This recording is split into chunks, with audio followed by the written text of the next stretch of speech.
Hey, how's it going everyone? MLT Magic Tricks here. So today I'm going to be giving you a performance and tutorial for this really cool no setup card trick that is going to get some great reactions from your audience. So I would start this one off by having my spectator give the deck a shuffle. Once they are done, I would have them choose a card. I would just have my spectator look at and remember their card for the trick. Once they have memorized their selection, I will tell them we're going to go ahead and just get it lost into the pack. I'll give the deck a quick shuffle. And just for good measure, to really lose the card into the middle of the deck, I'll give the pack a few more cuts. From here, I would show my spectator the top card in the deck, and I would ask them, is the 8 of diamonds your card? I believe, they'd say no here. So I would also show my spectator the bottom card right here, the 7 of clubs. I would ask them, is this your card? I believe they would also say no. So my spectator selection is not on the top or the bottom of the deck. It is somewhere lost in the middle. From here, I would begin dealing cards face up from the deck onto the table, and I would just have my spectator call stop anywhere they want, and I would also have them keep an eye out for their card as I'm dealing cards from the deck. But once again, they can call stop wherever they like. So let's say my spectator calls stop right here. I would tell them we're going to take the next card in the deck right here. We're going to keep it face down, and we're just going to place it right where they called stop. And then we're going to take the rest of the cards here. We're just going to keep them face up. As you can see, we're just going to place the rest of the cards on the deck here. So we have all of the cards on the table. We have the card where my spectator called stop face down. And what we're going to do is we're going to spread out the deck, and we're going to take a look at the face down card, my spectator called stop at. So we're going to out jog the card right here. We're going to separate it from the pack. We're going to place the rest of the cards here off to the side. I would remind my spectator, we started with a shuffled deck. They had a free choice. They could have called stop anywhere, and it is absolutely impossible. They called stop right where their selection was, the 9 of hearts. So guys, that is the trick. I hope you liked it. If you want to learn how to perform it, make sure you watch the tutorial.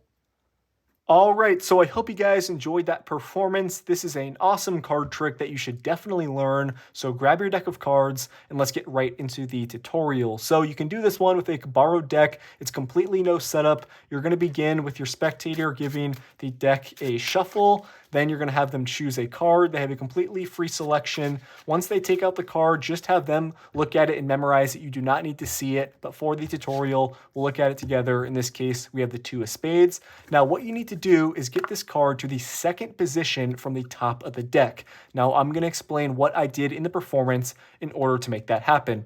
You're first going to control the card to the very top of the deck. I'll leave a link on the screen right now and in the description, linking to a video where I teach some card controls in depth. I'll just briefly explain the one I did in the performance. So I place the card in, I push down with my thumb like this, getting this natural thumb break at the point where their card is. I transfer it over to a pinky break in my other hand, and then I just cut all these cards from the top half right onto the table like this in a few piles. And then the last card and a pile I place on top right here is the one that has their card on top. So that's how you get the card to the top. Of course, you guys can do any method, and then I like to do a riffle shuffle, keeping the card there on top, make it really seem like you're mixing up the pack. And lastly, the move to get it in the second position from the top is quite simple. You're going to tell your spectator you're going to give the deck a few more cuts just for good measure. As you're saying that, you're going to use your pinky to pull down on the very bottom card of the deck, transfer that over to a thumb break,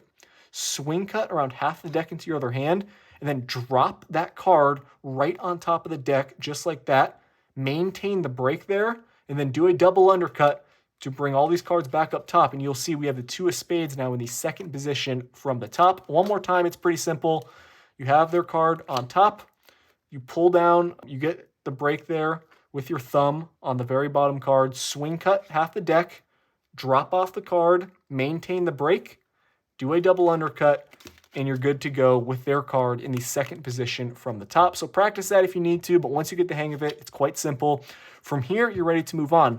You're going to tell your spectator, okay, I'm going to show you the top card in the deck first, and you're going to tell me if it's your selection. You're just going to push off that random card here, show them the 7 of clubs, ask them if it's their card. They'll obviously say no. Now, as you do that, with their attention on this card, you're going to want to push over and pull back to get a small pinky break below their selection right on top, because when you place this card right back on top, you're going to need to pick up both cards. So you can see I've got the break. It makes it easier to keep them square and pick up both cards. So now I have them back to back. You need your spectator to really think this is just one card. So after you have, picked up the double packet right here, you're going to turn the deck over and ask them, is the bottom card right here the Jack of Spades your selection? They're obviously going to say no. Now what you're going to do here is drop this double packet right on the bottom of the deck. So this is what you have here, random card, their selection reversed, followed by the rest of the deck. That's going to happen quick. Your spectator's not going to think anything of it. Be very careful not to flash their card that's turned over.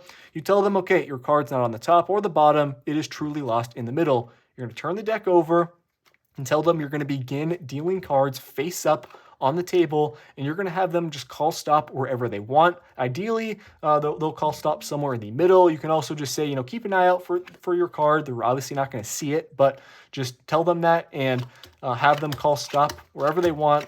Like I said, if you just get them to call stop somewhere near the middle, that works the best. It really doesn't matter though. So let's say the spectator calls stop right here. After they call stop, you're going to square up this pack of cards, square up the face-up pack that's on the table, and tell them, okay, we're going to take the next face-down card and just place it on the pack right where you called stop.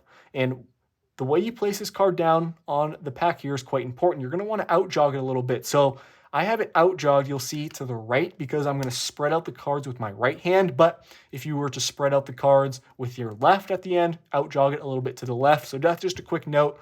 But out-jog the card a little bit like that. So you'll see I have it here. And once again, make sure this face-up pack on the bottom is square. So you have the card out-jogged a little bit. Now turn the remaining cards in your hand face up. And once again here, this is what it looks like. You've got that random card, their card reversed, and a bunch of face-up cards. Be very careful, again, not to flash. So just cut like 10 or so cards, place this pack right on, tell them, we're just going to place the rest of these cards here face up on the table. After you cut a few, you can just spread them out and ask them, is this any of these your selection? They're going to say no.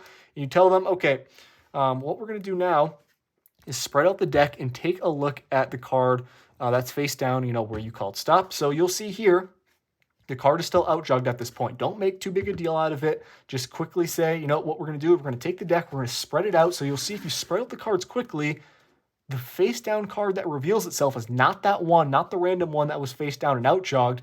This card, you'll see, is actually their selection. So what you're going to want to do is tell them, okay, we have the face-down card here. They're truly going to think this is the one that was, face down in the pack that was out-jogged a little bit. They're not going to realize what the out-jogged card allowed you to do. You might have just caught it there as I move the cards. You'll see here, we're going to place these over. The real out-jogged card is just a few over like that. It's going to be hidden under the spread because it was out-jogged a little bit. So practice it still though, where you're spreading it out so it actually accidentally doesn't flash. But if you just get a good firm spread, it's going to be concealed under the face-up cards here, and the only face-down card that's going to show is their selection. Careful when you're squaring up the pack. Just, place all these cards off to the side and show them the one face-down card, the one where you called stop, was somehow your selection. They're going to be completely blown away.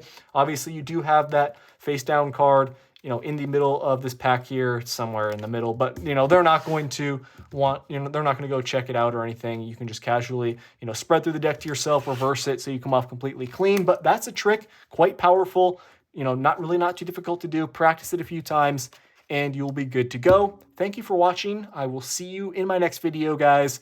Peace out.